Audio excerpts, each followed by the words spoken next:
as John mentioned, we do have a lot of case studies on how organizations have used the PCF. So we combined a lot of our questions that we got from our participants and registrants on how to apply the PCF within their organization. So the first big question was, how does the PCF support organizational transformations? And probably my absolute favorite example of this, and we've got some others as well, is on the next slide, and that is one that Elevations Credit Union did. So in 2008, they got a new CEO, and the new CEO came in and said he wanted to transform the organization so that it was a lot more efficient. They were able to connect all the pieces together, standardization, all with the kind of big end goal of adopting the Baldrige criteria and winning the Baldrige Award. So one of the things, the first thing that they did was they needed to get an understanding of their processes. So the Elevations Process Improvement Team went through and identified and started using the banking PCF. So they wanted to, first step was here, current state assessment. They took the banking PCF and converted it into a survey. So for each of these kind of big sections of the PCF, they went down, I think, to the level 3 to the processes, and then they sent the survey out to the different functions. So for finance, they took the major sections of that, sent it out to finance, sales, so on and so forth, and they asked them to rate each of these processes on a 1 to 5 level, where 5 is we don't really have anything documented, we just kind of get the work done. All the way to the 1, which was kind of like the nirvana part, right? So we've got it documented, we consistently follow it, we have measures associated with it. So they were able to kind of get a feel for where their state of process was in the business. Following that, they then kind of took that banking PCF as along with their findings from that current state assessment to kind of develop their internal framework. And they did that by conducting work groups where Carla Wolf was the person who was leading this effort, and Elevations. She took each section of the PCF, blew it up really large, had all the right people come in to have a conversation, and then they used color-coded Post-it notes on those different sections of the PCF for that working group to show them where their gaps were. And they had a conversation then around, if there was something that was a gap, was it something that actually needed in their framework? And through these conversations, they were able to kind of piece together their actual ongoing internal map. So they got their as-is state, and through the workshop, they were able to start developing the to-be state. The kind of second benefit of that approach that she used was because she was able to then get people engaged in the work that helped really speed up their transformation, because people were able to start seeing, what they were doing, how it was impacting the business, and also how it was impacting each other. So once they then developed that kind of internal framework, they went into their third phase, which was structuring their BPM tracking tool. So they took the kind of altered version of the banking PCF they created, and kind of then put it into this tool so they could then start looking at, where were they on their projects. They used scorecards to assess the status of each one of them. This tool also included their SIPOCs, their process owners, and all of those kind of additional kind of resources, the measures and things like that. So they're able to use the framework from beginning to end in their whole development of their transformation and how they improve the efforts in the company. Long story short, though, they started this in, I think it was like 2008 when they first started looking at this. By 2014, they did win the Malcolm Baldrige Award. So this is probably my favorite case study. There are other ones out there looking at how some organizations have also kind of done some transformation using a process baseline. All right. John, Melissa, anything you guys would add to this? I don't really have much else to add. I think it was, this is one of our most sort of popular recent case studies. So if you are just learning about the PCF and you want to understand, in practice, I encourage you to go read it. It gives you a really good sort of end-to-end look at how people use it. Right. Yeah, I mean, to that point, we've had some of the other people we've done case studies with. One woman told me, so I love this case study because it not just talks about the framework, but also a lot of the people engagement factors, and puts out like this 5-year timeline that they had. So there's a lot of structure in it. She's like, anytime I have a new hire, this was a University of North Texas, she's like, I hand them this case study. That's their first day reading. So it's a really great way to kind of help ground people as well. So. All right, what other ones do we have in here, Madison? All right, so we're going to kind of walk through some of the rest of those examples using some of the case studies that we've got available for all of you guys. So I'll kind of spend a little less time on this because this wasn't as important to you guys in general, but process improvement. There's a lot of organizations also use the framework particularly to help with their improvement approaches. Sword Group was another great case study example. So what they did is they used those level 1 categories. So those kind of big ones that John was talking about at the beginning. And they work to kind of help them identify and pinpoint what are the right things for them to focus on. So they use the PCF as a structure for their process improvement efforts. So for each one of those categories, then they do a series of interviews, they gathered a lot of information so that they can then start kind of putting together the rating and how well each one of those categories is within the business to then identify and pick the right point. So you can see with all this information then kind of builds up into this maturity assessment scorecard that they use that is really kind of focused on 5 major categories. So process maturity, that defines how mature it is based on its compliance and its documentation. It helps the team understand what's performing well and which ones may need improvement efforts. The second part is business contribution or importance.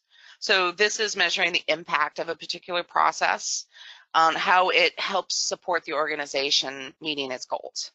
This particular information is really good for anytime we're doing a prioritization, we want to see what the strategic value of a project is, right? So this helps them understand how much this is going to move the needle for the organization if they focus on a project in this area. Business alignment is the next one, and that's looking to make sure that the measures fit between the importance of the process to achieving the goal of the organization, its maturity. So whether or not, again, looking at that improvement, so that helps us see what the current capabilities are and matches that against the importance. The next one is accountability, and that looks specifically to see and help the organization understand who are the people associated or involved in this process, right? Do we have RACI charts? Do we have governance? Do we have process owners in this area? And that can help you, again, like I said, is it a process improvement issue or is it a people issue? But secondarily, that also helps them then understand who are the right people to work with if we do choose this as a project. And then performance measurements. So what are the KPIs that are associated? Does this process have KPIs? It's a very important question for a lot of those organizations. And how well are they performing against those KPIs? So when they combined all of this information, they then kind of blew it up into a 2x2 that helped them weight the potential value of an improvement against the feasibility or the scale of that improvement. So then they can then take this criteria to cherry pick what are the best ones for the organization to help identify its improvements. Another kind of side example besides this one was HP. And what they did was for all kind of process improvements that went in, they flagged them against the PCF as a taxonomy. So because they were getting improvement requests across the whole organization, that helped them then identify and organize which projects were going to be hitting the same work streams, reduce some redundancies. They were able to kind of roll up some projects together, and then just help them kind of manage the scope and the amount of projects as well. So those are kind of 2 examples where we've seen people use a framework. So the next one is looking at for technology adoption or ERP implementation. So a lot of the times we see, if we're talking technology in the framework, a lot of people are doing it for an ERP implementation. Pearson was a great example of this because when we worked with them on their case study, they had 3 different regions all doing an ERP implementation with 3 different consultants. And they realized that was a huge waste of time, waste of effort, and it actually was going against the whole mandate of doing these ERP implementations, which was better reporting and standardization. So what they needed to do was consolidate into a single ERP across the regions, which required that they standardize their finance processes across the regions. And they had to address the resistance of 2 teams in particular because they all felt that their processes were unique, beautiful snowflakes, and that their way was the right way. So their group's attempt to kind of help mitigate some of this was by using that objective third-party framework. So what they did was then they started developing a workshop that you can see here on the right-hand side using the framework. So during the 4-stage workshop, they brought all the teams together to standardize their finances. So they wanted to look at R2R, so record to report, procure to pay, and order to cash, particularly for the ERP implementation. And they used the framework then as a reference guide as they put up all of those areas' current standing processes. So they were able to then use that framework as a reference to help kind of consolidate which ones were similar using an objective third-party language, identify any redundancies that they may have had, look for any gaps. And what they really wound up doing in the long run was consolidating into a single view of their finance processes. And they were able to actually also kind of reduce the number of processes, which is really great for them, because group A and B had 27 processes for their recorded report. And by the time they got done with it, they were able to kind of consolidate down into 21 processes for the recorded report end-to-end process. So that helped them kind of really hone in and reduce the redundancy within their program.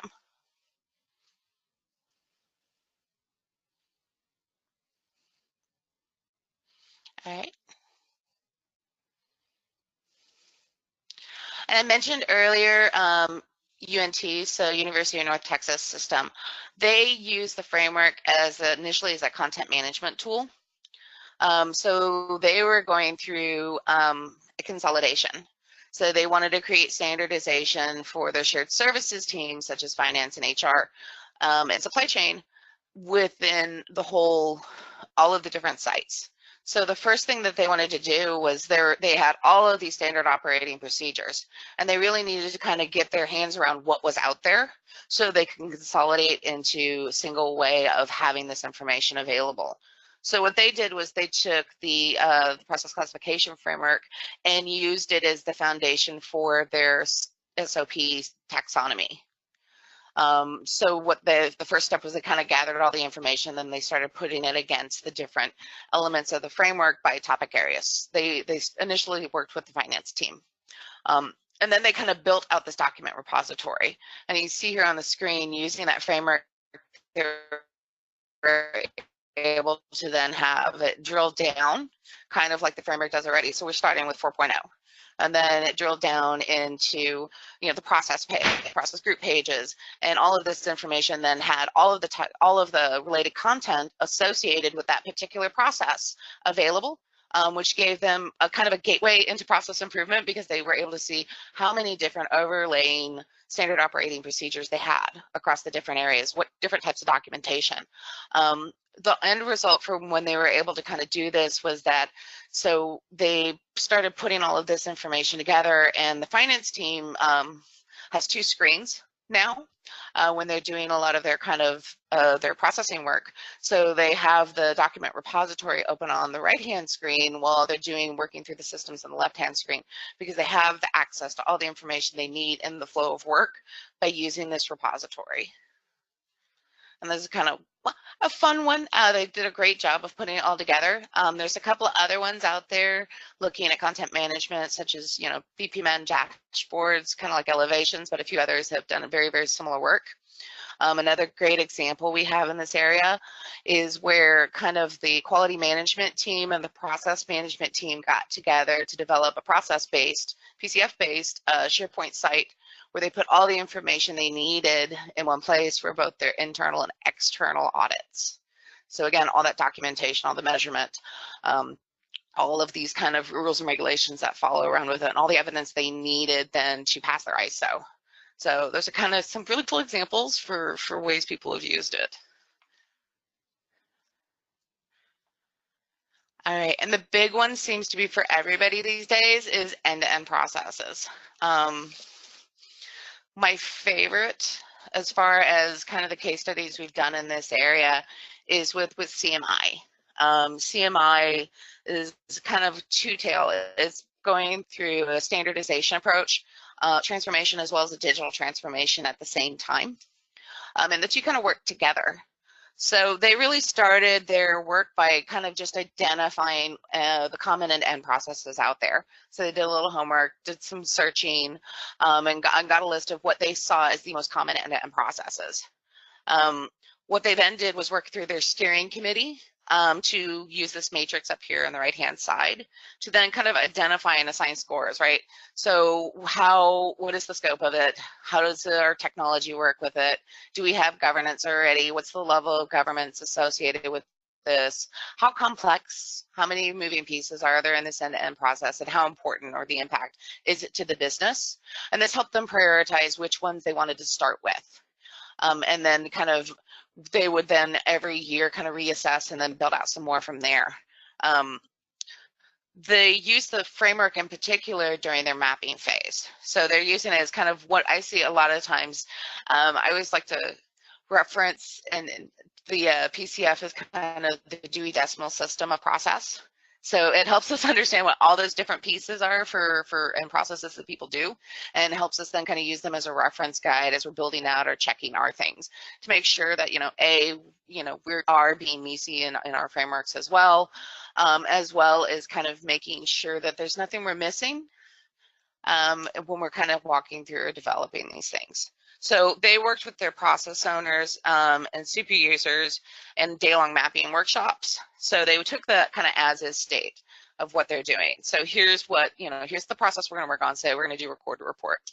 Here's the common as-is state that we've seen so far. Then they pull out the framework and then kind of use that to walk through those end-to-end processes to make sure that it is aligned with what they're looking for. To help map it. They also, kind of a fringe benefit because they use the framework, also looked at it as a benchmarking resource. So when you look at the framework, we identify a lot of KPIs associated with each of those processes. So while they're doing the mapping, they were also able to start thinking through the measures for what they wanted to measure each of those steps and help kind of hone in on the right KPIs as well. So. All right, so also moving forward, they're using these end-to-end maps that we've developed at APQC for a lot of these common end-to-end processes. So I worked with them a few times, and they're kind of looking at some of the pre-built ones as part of that early stage and using that in addition to the PCF to kind of help them build out the rest of their end-to-end process maps. All right. All right, so how are organizations using the PCF in relationship to RPA and AI? So this is kind of the technology part too, right? As far as kind of how can frameworks be useful. This kind of goes together in the fact that for digital transformation, a lot of organizations, I think, their major challenge is that they don't have the data or process foundation they need to execute the technologies that they're trying to do. So we did a little bit of research last year looking at digital transformation and what are the big challenges, and that was number one. We don't have the preset processes we need to actually build out automation tools or to connect the databases or to do the meta tagging associated with processes or work so that we can understand it in the context of what we're trying to do. So Arla Foods actually was a great example from our RPA project. They initially decided to start their robotic process automation work and their shared services for two reasons. Number one, finance in particular is a great place to start with RPA because you have a lot of transactional processes that's moving data from one place to another or making kind of simple business decisions that can be automated and then kind of push that information through. But they also did it because they had just actually used the classification framework to standardize and document the processes in their shared services. So they had kind of skipped the step in what we see a lot of organizations do, which is they have to have that detailed as-is and to-be process maps to be able to digital work effectively. And because they had used the framework to already do that as-is, they were able to kind of get a little bit of a step ahead of the game. One other thing we've seen with RPA in particular is that RPA automation is usually for those transactional processes, the ones that are pretty standardized across the industry. Most of the time they are not differentiators in the business. So they're able to kind of use a framework as a reference guide because they don't need a lot of customization for those types of processes. They just need to be able to see what are the common practices and kind of build those in as well. So these are just kind of some of the big examples that we've seen of how organizations have used a framework. Like I said, there's tons of others out there. Hope this answered your questions.